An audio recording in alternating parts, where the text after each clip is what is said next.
નમસ્કાર ગુજરાત હવામાન સમાચારની અંદર ફરી એક વખત આપનું હાર્દિક સ્વાગત છે। આજે મિત્રો તારીખ થઈ છે 24 જાન્યુઆરી અને વાર થયો છે શનિવાર। આજના દિવસે મિત્રો એક સાથે ત્રણ વેસ્ટર્ન ડિસ્ટર્બન્સની અસર ભારત નજીક જોવા મળી રહી છે। જેમાંની પહેલી વેસ્ટર્ન ડિસ્ટર્બન્સની અસર છે એ મિત્રો ઉત્તર ભારતમાં જોવા મળી રહી છે। બીજી જે સિસ્ટમ છે એ દક્ષિણ ભારત એટલે કે બંગાળની ખાડીની અંદર અને ત્રીજી જે સિસ્ટમ છે વેસ્ટર્ન ડિસ્ટર્બન્સની અસરના કારણે એ મિત્રો અરબ સાગરની અંદર જોવા મળી રહી છે। આ ત્રણેય વેસ્ટર્ન ડિસ્ટર્બન્સની અસરના કારણે ગુજરાત રાજ્યનું હવામાન દબાતું જોવા મળી રહ્યું છે। એટલે કે વાતાવરણની અંદર ઠંડીનું પ્રમાણ જે છે એ છેલ્લા 2 દિવસથી વધારે હતું, પરંતુ હવે એકાદ 2 દિવસ સુધી છે એટલે તારીખ 24 જાન્યુઆરીથી લઈ અને 26 જાન્યુઆરી સુધી હવામાનની અંદર થોડોક વધારો થવાની શક્યતા રહેલી છે।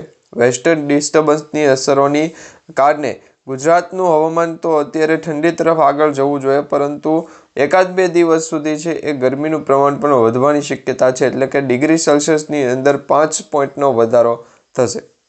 માની લો અત્યારે ગુજરાતના સૌરાષ્ટ્ર ઝોનની અંદર 20 ડિગ્રી સેલ્સિયસ તાપમાન નોંધાતું હશે, તો 24 અને 25 તારીખ આ 2 દિવસ માટે 25થી લઈ અને 30 ડિગ્રી સેલ્સિયસ સુધી તાપમાન દર્શાવવામાં આવી શકે છે। અંબાલાલ પટેલ અને પરેશભાઈ ગોસ્વામીએ જે આગાહી કરી છે એ પ્રમાણે ઉત્તર ભારતના જે વિસ્તારો છે, ખાસ કરીને શ્રીનગરથી લઈ અને નેપાળ સુધીના જે વિસ્તારો, જમ્મુ અને કાશ્મીરથી લઈ અને જે ઉત્તર ભારતના જે વિસ્તારો છે એ વિસ્તારોની અંદર હિમવર્ષા થવાને કારણે હવામાનની અંદર મોટો પલટો આવવાની શક્યતા પૂરેપૂરી દર્શાવવામાં આવી રહી છે। ખાસ કરી એ જે હવામાન છે એ મધ્ય ભારત તરફ આવશે અને મધ્ય ભારતનું હવામાન ગુજરાતને અસર પહોંચાડશે, જેમાં દક્ષિણ ગુજરાત છે, ઉત્તર ગુજરાત છે અને મધ્ય ગુજરાતના સૌરાષ્ટ્ર ઝોનના જે વિસ્તારો છે, જિલ્લાઓ છે, એ જિલ્લાઓની યાદી કવર કરવામાં આવી છે। દરેક અપડેટ અને દરેક માહિતી આજના વિડીયોની અંદર તમને જણાવવાની છે। ખાસ કરીને વિડીયોને છેલ્લે સુધી જોવાનું રાખજો અને જો તમે અમારી આ યુટ્યુબ ચેનલ પર નવા છો તો ચેનલને એક વખત સબસ્ક્રાઈબ કરી લેજો, જેથી કરી આવનારા સમયની અંદર જ્યારે પણ હવામાનને લઈને જે આગાહી વ્યક્ત કરવામાં આવશે, ખાસ કરી પરેશભાઈ ગોસ્વામી તેમજ અંબાલાલ પટેલ દ્વારા જેટલી પણ માહિતીઓ શેર કરવામાં આવશે, દરેક આગાહી છે તમને અમારી યુટ્યુબ ચેનલના માધ્યમથી સમયસર મળી જશે। સૌપ્રથમ આપણે વિડીયોની શરૂઆત કરી જ રહ્યા છીએ તો તમને એક આગાહી જણાવી દઈએ। દક્ષિણ ભારતની અંદર વેસ્ટર્ન ડિસ્ટર્બન્સની અસર છે એ મોટા પાયે જોવા મળી રહી છે। ત્યાં મિત્રો લગભગ લો પ્રેશરવાળી એરિયા બન્યો છે અને આ લો પ્રેશરવાળી સિસ્ટમ ડિપ્રેશન સુધી જવાની પણ સ્થિતિમાં સર્જાઈ રહી છે। આ જે વાતાવરણ તમે જોઈ શકો છો એ વાતાવરણ સંપૂર્ણપણે વરસાદમય છે અને વરસાદ ત્યાં દક્ષિણ ભારતની અંદર, જેમાં અત્યારે પોંડુચેરી છે તેમજ તમિલનાડુ છે, આ સાથે અત્યારે બેંગલુરુ અને મદ્રાસ સુધીના જે જિલ્લાઓ છે, રાજ્યો છે, એ રાજ્યોની અંદર વધારે પડતી વરસાદની આગાહી દર્શાવવામાં આવી રહી છે। ઝાપટા સ્વરૂપે વરસાદની શરૂઆત તો હશે। તે જ પ્રકારે ગુજરાતની અંદર પણ એકાદ 2 જિલ્લાઓની અંદર વરસાદી ઝાપટાની અસર છે જોવા મળી છે ગઈકાલના રોજ, અને આ જ પ્રકારે હવામાનની અંદર પણ એકાદ 2 દિવસની અંદર ગુજરાતનું વાતાવરણ બદલાશે। તે સાથે વાતાવરણની સાથે હવામાનની અંદર પણ પલટો આવવાની શક્યતા રહેલી છે।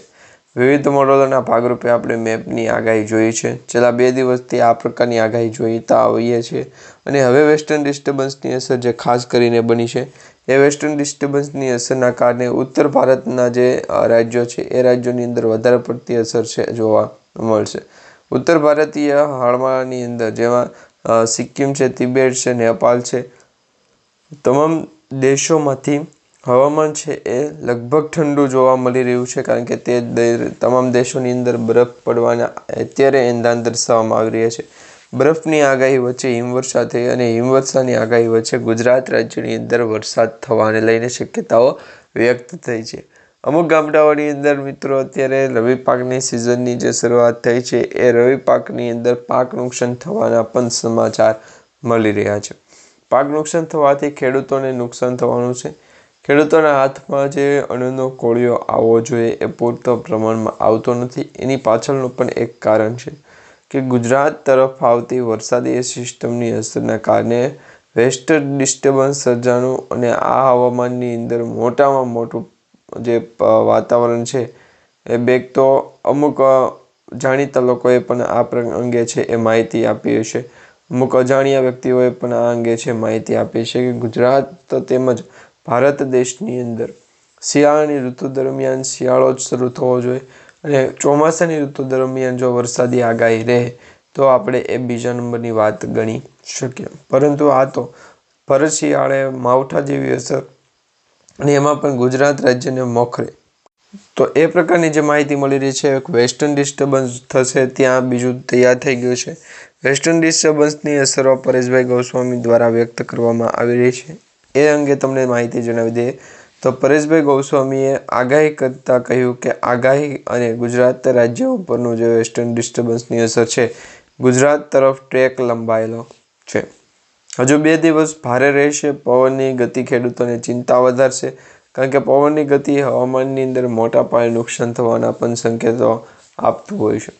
આ દરેક આગાહી અને દરેક માહિતી વચ્ચે આપણે ગુજરાતની વચ્ચે ભારેથી અતિ ભારે વરસાદની શક્યતા વચ્ચે પરેશભાઈ ગોસ્વામી દ્વારા જે આગાહી આપવામાં આવી છે કે ગુજરાત રાજ્યની અંદર ઉત્તર ભારત તરફ એક મજબૂત વેસ્ટર્ન ડિસ્ટર્બન્સ પસાર થઈ રહ્યું છે.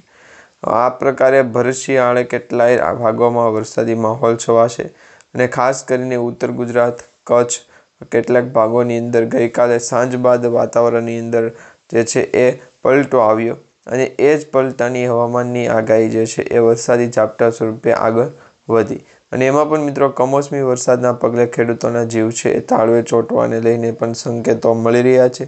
હાલ પૂરતી જ્યારે જાણીતા હવામાન નિષ્ણાત પરેશભાઈ ગોસ્વામી દ્વારા દિવસને લઈને રાત્રિ દરમિયાન તો હવામાનની અંદર પલટો રહે છે, પરંતુ દિવસને લઈને જે આગાહી વ્યક્ત કરી છે એ આપણે જોવાની રહેશે. હવે દિવસ દરમિયાન જે હવામાનની અંદર પલટો આવ્યો છે એમાં મજબૂત વેસ્ટર્ન ડિસ્ટર્બન્સનો ટ્રેક છે એ મજબૂત થયો.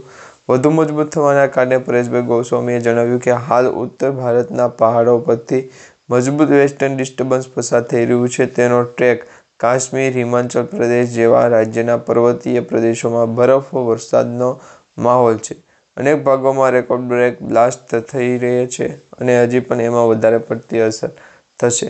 તે દરેક માહિતી આપણે સાઈડમાં મૂકી ગુજરાત રાજ્યનું હવામાનનું અંદર બદલાતું જોવા મળીએ તો જો કે આ પશ્ચિમી વિક્ષેપનો ટ્રેક છે એ ગુજરાત સુધી લંબાયેલો હોવાથી રાજ્યમાં હવામાનની અંદર પલટો આવે, પરંતુ એ કઈ રીતે, કઈ બાબતે હવામાનની અંદર ફેરફાર છે એ માહિતી ગુજરાતના અમુક ભાગોની અંદર જ વેધર એનાલિસિસમાં એક્સપર્ટ દ્વારા જે માહિતી આપી છે એ ગુજરાતના ઘણા બધા લોકોને છે એ માહિતી સ્વરૂપે આગળ આવવાની શક્યતા હશે.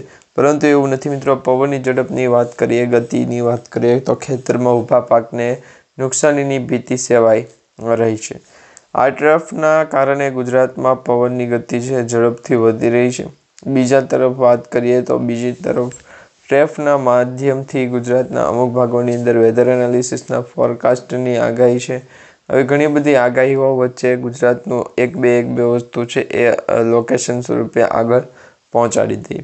તો આ માહિતી છે ગુજરાતના દરેક જિલ્લાઓ સુધી પહોંચી ગઈ છે. હવામાનની અંદર પણ પલટો આવવાની શક્યતા દર્શાવવામાં આવી ગઈ છે. પાછલા 2 થી 3 દિવસની આગાહી જોઈએ, એટલે પાછલા ડિસ્ટર્બન્સની અસરો જોઈએ તો તેની અંદર હવામાન નિષ્ણાંતે જણાવ્યું હતું કે આગામી 2 દિવસ એટલે કે 25 જાન્યુઆરી સુધી હવામાનની અંદર પલટો રહેશે.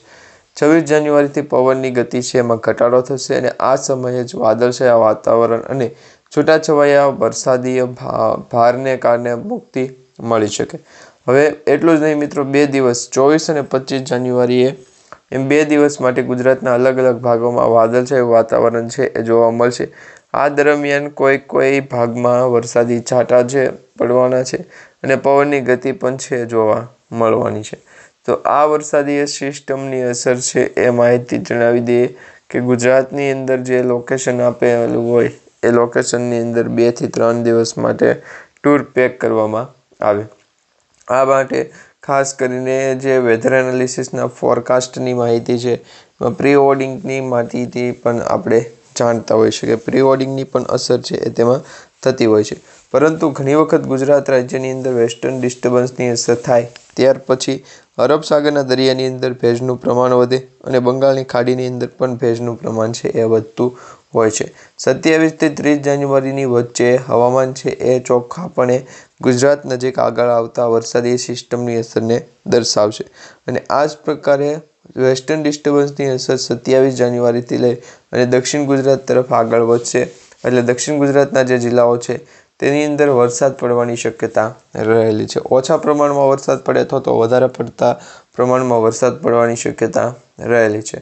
26 જાન્યુઆરીથી લઈ અને 23 જાન્યુઆરી સુધી 30 જાન્યુઆરી સુધી વેસ્ટર્ન ડિસ્ટર્બન્સની અસર અને વરસાદી આગાહી 2 થી 3 દિવસ માટે લોકેશન છે એ માંડ ગુજરાત નજીક આવતા લોકેશનને આપણે ટ્રેસ કરી શકીએ। તો આજના આ વિડીયોની અંદર આપણે મિત્રો આટલું જ જાણ્યું છે। વધારે માહિતી માટે અમારી આ યુટ્યુબ ચેનલને ફેસબુક પેજને ફોલો શેર સબસ્ક્રાઈબ કરી લેજો અને આગળ જતી વખતે ગુજરાત રાજ્યની અંદર વધારે પડતું ધ્યાન રાખીએ।